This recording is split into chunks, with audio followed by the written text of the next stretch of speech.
سورۃ النساء کی آیت نمبر 135 135 سورہ نساء کا 20واں رکوع اور 5ویں پارے کا 17واں رکوع۔ اللہ رب العالمین نے ارشاد فرمایا، یا ایھا الذین آمنوا کونوا قوامین بالقسط، اے ایمان والوں انصاف پر خوب قائم ہو جاؤ، شہداء للہ، اللہ کے لیے گواہی دیتے، ولو علی انفسکم، چاہے اس میں تمہارا اپنا نقصان ہو، او الوالدین، یا ماں باپ کا، والاقربین، یا رشتہ داروں کا۔ اس آیت کریمہ میں یہ حکم دیا جا رہا ہے کہ اے ایمان والوں انصاف پر خوب قائم ہو جاؤ، ہر معاملے میں ہر جگہ انصاف سے کام لو، اپنے اور پرائے میں فرق نہ کرو، شہداء للہ، اللہ کے لیے گواہی دیتے ہوئے انصاف کو قائم رکھو، ولو علی انفسکم، اگرچہ اس میں تمہارا اپنا نقصان ہو، حق بات کہنے سے،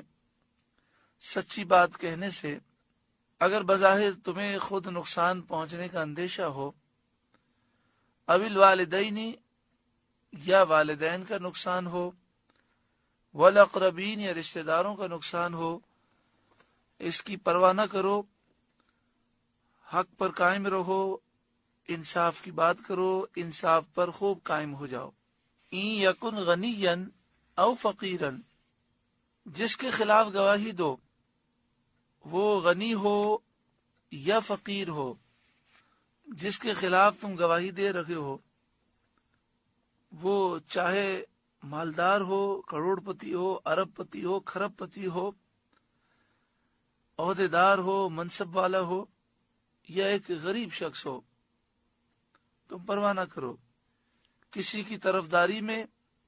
اور کسی کی رعایت میں انصاف سے نہ ہٹو، اور کوئی قرابت، کوئی رشتہ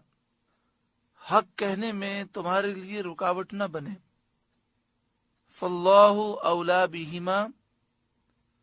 بہرحال اللہ کو اس کا سب سے زیادہ اختیار ہے۔ فلا تتبعوا الہوی ان تعدلوا، تو خواہش کے پیچھے نہ جاؤ کہ حق سے الگ پڑو، تو نفس کی خواہش کے پیچھے نہ چلو ورنہ تم حق سے ہٹ جاؤ گے۔ وَإِن تَلْوُوا أَوْ تُعْرِضُوا، اگر تم ہیر پھیر کرو حق بیان کرنے میں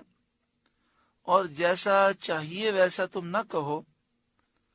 او تعرضوا، یا منہ پھیرو، گواہی دینے سے تم انکار کر دو،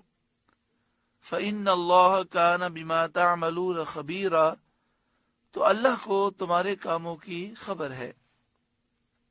جیسے اعمال ہوں گے ویسا وہ بدلہ دے گا۔ اس آیت کریمہ میں واضح طور پر یہ فرمایا جا رہا ہے کہ غریب ہو مالدار ہو، تمہیں اللہ رب العالمین سے ڈرنا ہے اور جو حق پر ہے اس کا ساتھ دینا ہے، اور یہ فرمایا جا رہا ہے کہ نفس کی خواہشات کے پیچھے نہ چلو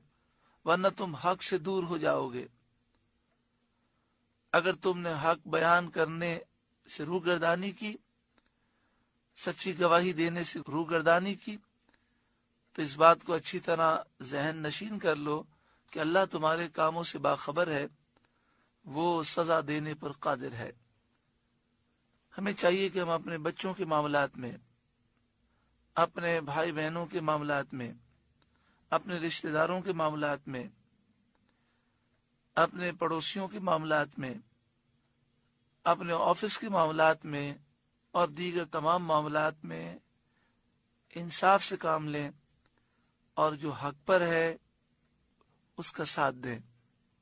آج یہ ہمارے معاشرے میں بڑی خطرناک وبا ہے کہ ہم حق کا ساتھ نہیں دیتے، اپنے رشتہ داروں دوستوں کا ساتھ دیتے ہیں۔ اگر ہمارا دوست ہے اور وہ غلطی کر رہا ہے تو ہمیں چاہیے کہ ہم اسے ظلم سے روکیں. ساس بہو کے مسائل ہوں یا دیگر گھریلو مسائل ہوں یا کاروباری طور پر ہم افسر ہیں اور نوکروں کے آپس کے مسائل ہیں، تو اس میں بسا اوقات انسان کسی کی طرفداری کر جاتا ہے. پیارے آقا صلی اللہ علیہ وآلہ وسلم نے فرمایا ظالم کی بھی مدد کرو اور مظلوم کی بھی مدد کرو. صحابہ نے عرض کیا رسول اللہ صلی اللہ علیہ وسلم مظلوم کی مدد تو ہم سمجھ گئے، لیکن ظالم کی مدد کیسے کی جائے؟ یعنی ان کے سوال کا مقصد یہ تھا کہ ظالم کی مدد تو ناجائز ہے. تو آپ صلی اللہ علیہ وآلہ وسلم نے فرمایا ظالم کی مدد اس طرح کرو کہ اسے ظلم سے روکو. یعنی مراد یہ ہے کہ وہ ظلم کر کے اپنے آپ کو برباد کر رہا ہے، تو اس کی مدد یہ ہے کہ اسے ظلم سے روکا جائے، ظلم میں اس کا ساتھ نہ دیا جائے. کبھی کبھی ایسا بھی ہوتا ہے کہ کوئی شخص ہمارے سامنے بات کر رہا ہوتا ہے اور ہماری سمجھ میں اس کی بات نہیں آتی، ہمیں محسوس ہوتا ہے کہ وہ غلط کہہ رہا ہے، لیکن اس کا دل خوش کرنے کے لیے ہم اس کی ہاں میں ہاں ملا دیتے ہیں. ہمیں ڈرنا نہیں چاہیے، بات سن کر کہیں کہ میری تو سمجھ میں بات نہیں آ رہی، مجھے تو آپ کی غلطی لگ رہی ہے. کیا ہو جائے گا؟ زیادہ زیادہ ناراض ہو جائے گا، زیادہ سے زیادہ وہ ہم سے اس طرح کی باتیں کرنا چھوڑ دے گا کہ بھئی یہ میری حمایت نہیں کرتا. کوئی بات نہیں، اللہ رب العالمین دیکھ رہا ہے. آپ نے اللہ کی رضا کے لیے حق بات کہی ہے. اللہ تعالیٰ دنیا میں بھی عزت دینے والا ہے اور آخرت میں بھی وہی عزت دینے والا ہے.